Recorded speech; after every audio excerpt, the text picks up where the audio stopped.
women in business in general, one of the biggest problems that they tell me that they have in business is that their employees aren't doing what they want the way they want it, or they're not doing it at all. And one of the first things I say is, do you have a people problem or a system problem? Which is going to require them to take a step back and go, what tools and resources have I given my team in order to allow them to do the work, to allow your team to really succeed inside your business? Because as a general rule, most problems in your business are system problems. And only when you've fixed all the system problems do people become the problem. And that, my friend, is a game changer in your business. Because if you're anything like me, you do not enjoy having to have the hard conversations with your team. Now, I've learnt now how to do those in a really resourceful way. And I have an amazing script that I got from one of my friends in business that I share with all of my clients that I love. And if I can avoid having that conversation in the first place, I'm totally all about that. And one of the ways we avoid having that conversation is by making sure that we have the systems, processes, and the tools in place. And if you're already starting to yawn, I know you're like, oh God, Sarah, someone else who's telling me I need to work on my business and build the systems and processes to make my life better. And I hear you. I know it sounds like a lot of work. And I know it sounds like something that for some of you is not something that you're super good at. You didn't get into doing your business because you're great at building systems and processes. You got into it because you're great at doing what you do. And here's the thing is you will get more time to do the stuff in business that you love to do, and you'll stop having to repeat yourself thousands and thousands of times with your employees if you put your systems in place first. Let's have a chat about what are some of the signals, some of the red flags that you maybe don't have enough systems in your business.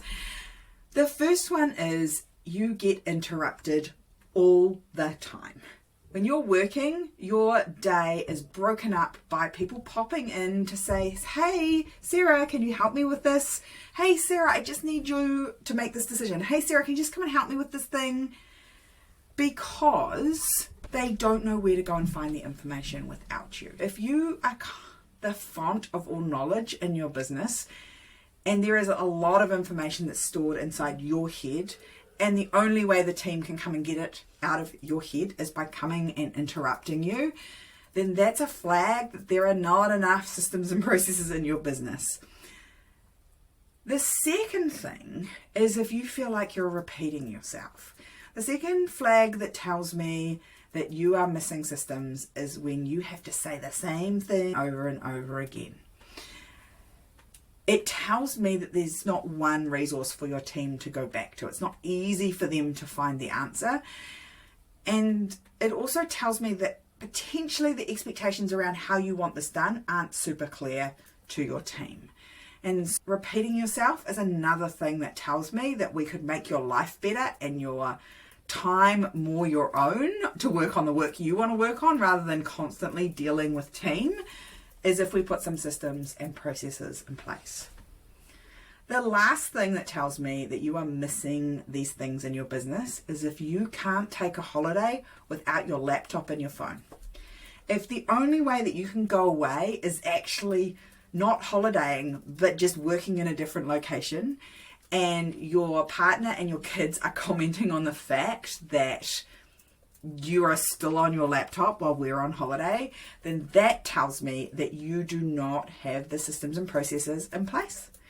So if those things are showing up in your business, you are mistakenly labeling them people problems when actually what you have is a system problem. And if we can actually shift it from being a people problem to a system problem, things will change. And how do we do that? Because often when we start talking about systems, people think about, oh, I've got to go and use this software, or someone told me this software would be great and it would make my life better. And they put in this software and they chuck some stuff in it and hope that it makes things better. And as a general rule, it creates a whole lot of extra work. The way that we want to think about systems is that we want to think about this as like building a house, which is a weird analogy, but roll with me here. If you were going to build a house, you would require the builder to show you some plans. But if a builder came to you and said, no, mate, it's all good. I've built lots of houses. I'm just going to smack up some walls and we'll put a floor in and put a door and some windows. It'll be good. You'd be like, no, I want to see a picture of how it's going to look when it's done before you get started. We can figure out any of the problems we might have, like a window and a door too close together, or drawers and doors that don't open because they're jamming against each other. You want to see a plan so you can figure out the problems in advance. And yet, when you get a new software or a new tool that's going to make your life better in your business, you just jump on right in there and start smacking up the walls with no plan. And then you end up with a system or a software or a tool that doesn't work for you. And then you blame the system. You say, oh, it's just a crap piece of technology. Now, are there some pieces out there that don't work so good? Yep, I hear you. And if we stopped and put some thinking into it and we put a plan down on paper first before we put it into the software, things would go better. And the reason I know this is because I have done exactly that many times. We went to online booking in our tourism business way early, like super early. And we were using this now, God, I look back, it's so clunky. And the first time round I built things out, I just did exactly that. I just built them out. I just went, oh, this is what I want to do and this is how I want to sell it. And we got partway down and we started building everything out, and then we started to see where things weren't fitting together, where our customers weren't having the experience we wanted them to have, where we could end up with double bookings. Now, I can tell you that on a boat that leaves, that only has a limited number of bedrooms, you do not want double bookings. That is going to be a problem. And not stopping and putting the plan down on paper in those early days meant that our online booking system was a bit clunky and it didn't save us as much time as it could have done. The way we built it basically created fires in our business. And then we spent our time putting out fires rather than hunting for the arsonist. And the arsonist was me, because I built a crappy system inside this online booking system. The second time round, we got to the next iteration of online booking systems. I'd got wise to this. And now I started thinking about, how am I going to put it all down on paper? How am I going to think about the process that my customer or client goes through from the moment they first engage with us through to well after they leave our vessel? And when I started thinking like that, I could map out the journey that, one, the client was going to take, and two, that I needed to build out in the system. And I could see where things potentially could go wrong or break before they broke. And the very first thing I get everyone to do is basically download their business out of their head and into a format we call the success map. It's really about saying, how do I get all of the things that are in my head down on paper? And once you've done that, then you can start building each one of the systems. Getting it down on paper is super, super important. Once you've got the system in place, then you can get your team to start using it.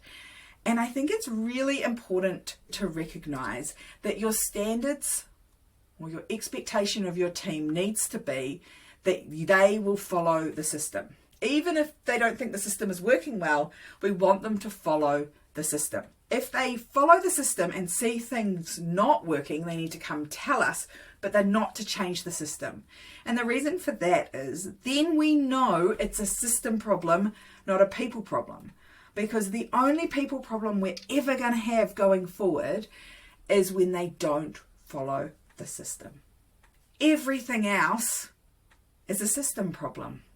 And trust me, it is way easier to have this conversation with your teams. Oh, cool. Did you follow the system? And they go, yes.